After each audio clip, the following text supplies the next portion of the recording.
Thank you, Drake, for the intro. Yeah, really appreciate it. For those of you who don't know Drake, Champagne Poppy on Instagram, give him a follow. He's a good friend of ours. Great friend of the show. It's our first show. Yeah, welcome world. The fake news podcast, although this is really a video or vlog. We're calling it a podcast. Yeah, call it our podcast, Fake News. Tell your friends, give us a follow. We're going to try and do this as our jobs.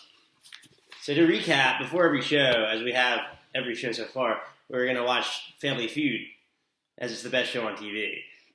My favorite show. I've been watching it for, a long time. I watched it as a kid, took a little break from the Family Feud when I was older, and here I am again, back in love. So Steve Harvey opened the show calling himself, "I'm your man, Steve Harvey." He doesn't even go with host. So I think I'm just your man, Tommy, going forward. This is your man, Morgan, or Meg. I'm your man, Morgan.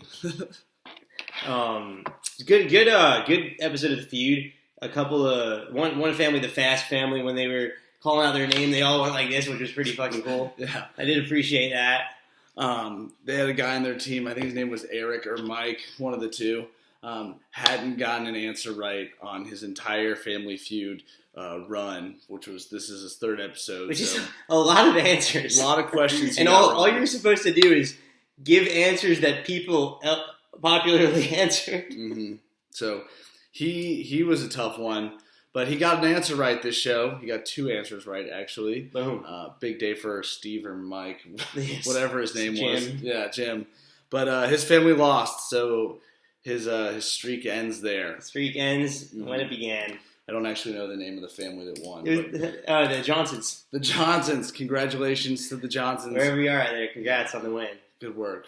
All right, into some current events. Mm-hmm. As many of you may have seen, Matt Lauer was recently fired, being a creep like many others have been released as. Yeah, that seems to be a recurring theme in Hollywood these days. Unfortunately, Matt Lauer is pinching butts. I guess he wasn't technically in Hollywood. He's in New York. But yeah, he never made it to Hollywood. Some good butts to pinch out there. Yeah. Not that I'm pinching them. Yeah, me neither. Yeah, good for the Today Show for getting rid of that guy, though. Yeah. That's not something we support on this show. We're not into butt pinching. Just kidding. Yeah, we're way less lawyered up. Our network is way less lawyered up than ABC. I'd say so. So also in recent news, North Korea shot a bit of an airball on a missile. Went up very high, landed in the Pacific Ocean. Still not a funny thing, but not a great shot. Yeah. Missed me, North Korea. Now you gotta kiss me. Yeah. Well, no one wants to be kissed by North Korea either, so also bad. Wishing the safety to those of the Western world. Mm-hmm. Yes, and ourselves. But moving on, in the world of cryptocurrency, our finance portion of the show. Yeah, we'll let you know exactly what to do. Bitcoins, still on the rise. It's up above 10,000 today. Mm-hmm. Pretty crazy. I think some nerds hacked in on their computers years and years ago and got some internet coins that are now worth $10,000 a piece. Those nerds are sick. Mm-hmm. Those nerds They're very rich. Yeah. Nerds are a lot richer than us. Yeah. So if you have any Bitcoins and are looking for something to do with them, you can send them to us. We will hold them for safekeeping. Mm-hmm. We'll make sure no one else steals them. And we can even cash them in for you. Yeah, we're happy to do so. We'll act as a fiduciary. Well, we'll even let you keep a portion of the proceeds if we want. Maybe if it's still above 10,000, we'll keep it. Right? Okay. Good. Oh yeah. So send us your Bitcoins. Yeah. Look forward to getting your Bitcoins. We'll check the PO box. All right. Selena and Bieber back hot. Mm-hmm. Back. She came out with Wolves. On top Selena, the best Selena there's been. Yeah. Bieber always been hot. Selena really stared death in the face there, and bounced back stronger than ever. Boom. She's living like she's playing in bonus time here or whatever. And I've always been a Selena fan. Anyone that knows me relatively closely, driven anywhere with me, been in the shower with me, knows that I listen to Selena all the time. Mm-hmm. Bieber or no Bieber, I think that it's good though for the music industry. You got two of the hottest stars. It's gonna be great. We got rekindled love. Those two could potentially make some sweet, sweet music together. I look forward to that. Bieber, as we know that you're a very loyal listener. Selena, if you're watching with Bieber, just make a song together. Collab a little bit for once. Yeah, and we can even air it on our show if you'd like. If you like 10 more watches, we'll air it for you. Very good. Also off the market, or relationship talk, Prince Harry is off the market. Congratulations, America. Yeah, we win again. Also, suck it, Britain. Yep. You put out this prince, everyone loves him, and we fucking tie him down. He chooses an American. Like Christopher Columbus, he sailed on over to the New World. Yeah, 1692 again. Yeah. Boom. We're back. I mean, we keep winning over and over. Back from our edit. Back from the edit. Logan Paul and Jake Paul both came out with new songs recently. Very multi-talented. Do they have one talent? They're likable. Likable YouTubers. It's an asset they have. So maybe. But as far as rating their songs, what would you Jake Paul's new remix of "It's Everyday Bro" with Gucci Mane, who's a known commodity.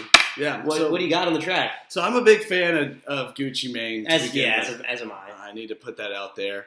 I would say the song terrible.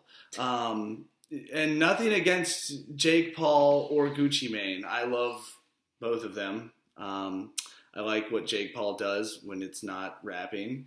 And I like Gucci Mane's rapping when it's not with Jake Paul. Yeah. That's just how I feel about that one. Logan Paul's song, also didn't like this one. I can see how it'd be more popular, but it's almost a complete remix of a song that's just better than the one that Logan was able to remix. It was a complete ripoff. I give Logan Paul's Handlebars a 6 out of 20 stars, and Jake Paul's remix to "It's Everyday Bro," I think I give that 3.5 out of 3,000 stars. Mm-hmm. I'm gonna give them both a sideways thumb, and no gold stars. But let's give half a Bitcoin. Let's give Logan no Bitcoins. No Bitcoins. I'm gonna keep those. Yeah. Hold on to my Bitcoins for them. Mm-hmm. But I'll give Logan Paul a B for effort. B for effort. I give him an A for effort. That guy's all into anything, but still, 6 out of 20 stars. Yeah, fair. All right, onto some things we've been debating. Yeah. Some talking points. Mm-hmm. Going head to head on. Recently, I know that me and Morgan, we were a little bit older, past our prime. Yeah, just a little bit. We went to a frat party pre-football game at a college out in Western North Carolina, App State. And we ran into some frat dudes. This guy had a killer playlist he was playing, just bumping. And Morgan went over and asked him. He's like, "Hey man, like, what's your name on Spotify? I'd like to follow you." And what proceeded, broke my heart. Yeah, I didn't see it coming, but I asked for his Spotify name, as most people our age do when they're in this situation, and he looked at me and said, "What are you, broke?" So I, confused by his response to my question, said, "No, what are you talking about? This is on Spotify, is it not?" Yeah, where can I find this? I would like to listen to this music next week when I'm never going to see you again. Yeah. And he then didn't have to say anything because his friend, hearing the conversation from outside, tuned in when I said Spotify and said, "What is the poor kid doing here? Yeah. Are you a broke-ass bitch?" Yeah. And he called him a broke-ass bitch right to his face. And also, so we've looked into this since then. I've downloaded Apple Music. Right. I think you also downloaded Apple Music for the free trial, 3-month free trial. And it fucking sucks. It's the same price also. It's the same price. So don't call me a broke ass. because I just have the other option. And both of your moms are paying. I mean, Morgan's mom's paying for it. Your mom, frat guy, your mom's paying for it. So yeah, it's not about any personal wealth. No, had nothing to do. There was no reason for me to have been attacked. But the part that hurts the most is that Apple Music is terrible. It's so bad. It's impossible to. I think anyone listening to this that has not tried Apple Music, don't try it. It sucks. Yeah, I would try Spotify. If you have Spotify, I'd delete Spotify and then download it again before I tried Apple Music. Work out any bugs at least, but I mean, if you go to a frat party, you might want to let the kids know that you're on Apple Music, even if you're not. I mean, play it cool, act like you're young. Yep. But don't do it. Apple Music sucks. No, I have no idea how the kids view Tidal music, though. I wouldn't know. We'll look back into that. Yeah, I'd say stay away from it for now, though. Yeah. Apple Music is probably the safer bet. Another debate. I recently bought a house, so I've been buying. Here it is. Here's a wall. Been debating getting some smart devices, some lights that turn on and off, the doorbell that shows your video of the entrant. Do we trust smart houses, though? I've been really nervous about this. This is one of my original fears as a child. So the fear from a child standpoint is real. It's terrifying. Reasonable fear to have, and I think every child should have that fear because obviously the smart house tries to kill you. Yeah, 100 out of 100 times, smart house tries to kill you. Mm-hmm. There's no variance. Smart houses are very dangerous. Right. The question then becomes, once you grow up, what does a smart house really want? Yeah. Why does it have any motivation to kill me? Maybe that's just a lot of work, and then there's no one to live inside of the smart house. Yeah, no one's going to pay the bills for your very electric running smart products. Yeah. If I'm not around. I'm the breadwinner. It would just turn itself off, which maybe is what smart houses want. They probably just want to chill. They want a sleep mode. Yeah, I know. I'd have to sleep every now and then, but I really think smart houses just want to know people's wants and needs, and they want to record that information and send it back to boss man at Google. Probably, yeah. So they either him or the Russians. Yeah, or well, we'll talk about the Russians later.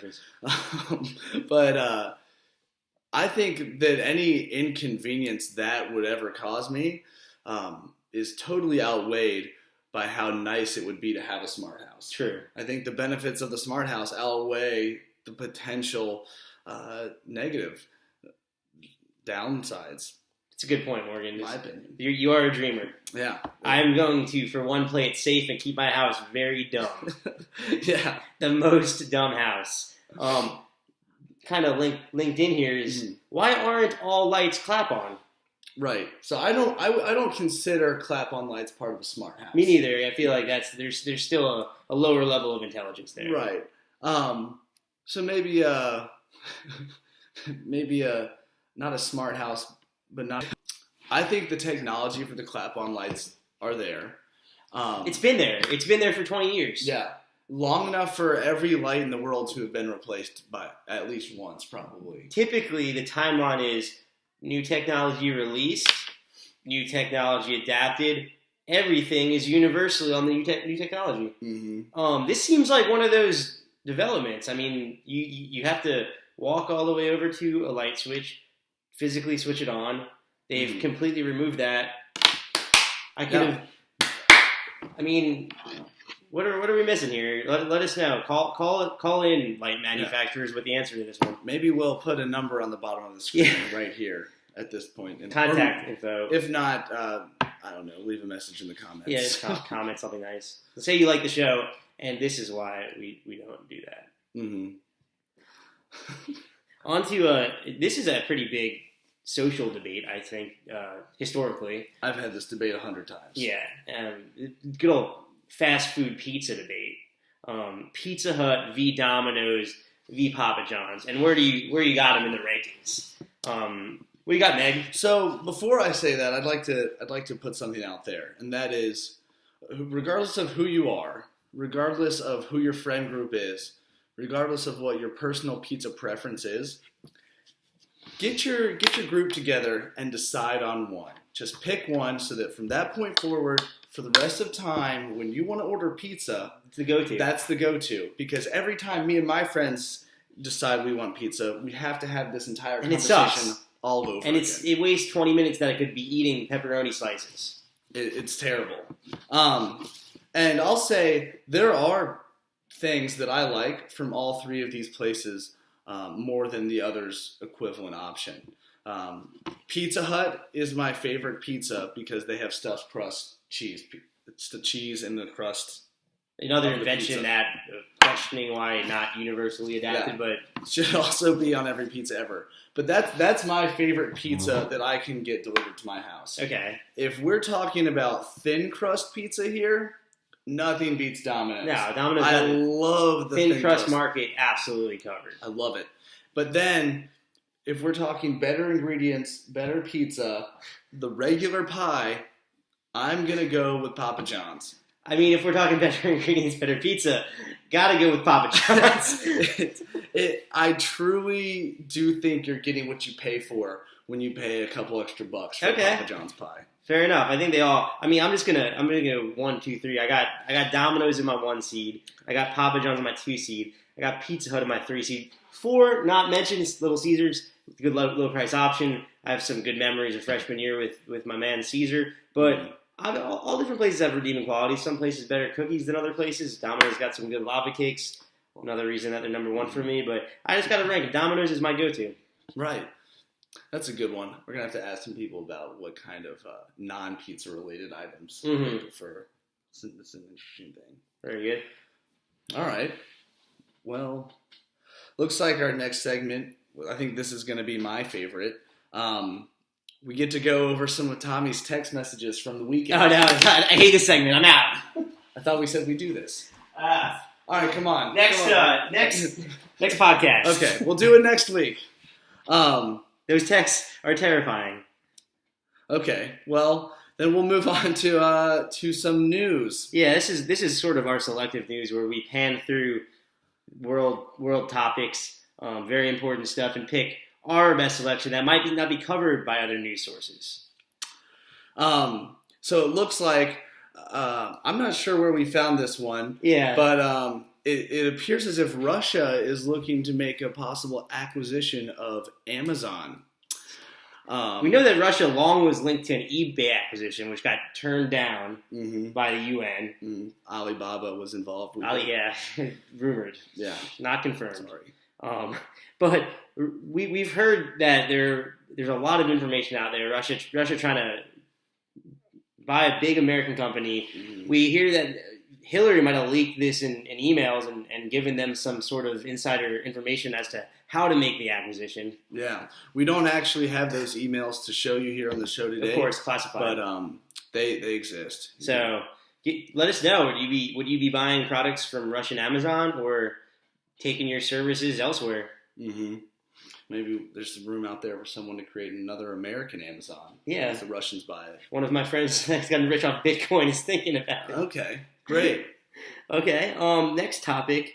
For this Christmas, Furbies are being re-released. I don't know if that's a good idea. Run. Hide. Parents, if you're out there listening to this, do not buy your child a Furby. Nobody wants a Furby in their house. No. Nothing could get rid of a Furby. There's no age. There's no age that likes Furby. You can take the batteries out of a Furby, and it still wakes you up in the middle of the night asking for water or whatever Furbies drink. You can't even soak it in water. Yeah. Just I don't know. We probably don't have a lot of parent listeners. We probably don't have a lot of children listeners. But if you're in either of those, just if you're a kid, let your parents know. If you're a parent, let your friends know. No Furbies in my town, in my neighborhood. It's the last thing we need. Also, news recall on all PT Cruisers. If you're on the road driving a PT Cruiser, it has been recalled. And if you're on the road not driving a PT Cruiser, but you happen to see one drive by, drive the other direction because those things are not safe. Visually, mechanically, get out of the way. Mm-hmm. Get out of the fucking way. We've also heard, this is a bit of a downer. I actually like the Olympics. Me too. Everyone. It appears as if great American sports, great athletes competing for the flag. We always win. We have Shaun White. Yeah, we have Shaun White. That's our The thing. Winter Olympics are the only thing that's a layup for us. Yeah, I mean we might not win the World Cup. I think we're actually not even going. Yeah, so it'll be tough for us to win the World Cup this year. We'll need the Winter Olympics, but unfortunately, you're gonna have to wait another 4 years for those, America, because Donald Trump appears to be holding the U.S. out over a dispute regarding a kimchi tariff with South Korea. Hate to hear that, but gotta respect him sticking to his guns on that kimchi tariff. Yeah, the Olympics makes a lot of money for a country, so maybe this will get South Korea thinking about changing their stance on the way we import our kimchi. Yeah. This might be the final straw that broke the camel's back. Yeah, I'd say so. All right, well, thanks for watching. It's our first show, and if you have any questions or comments, concerns, throw a comment out there. Yeah, and don't forget to like and subscribe. Yeah.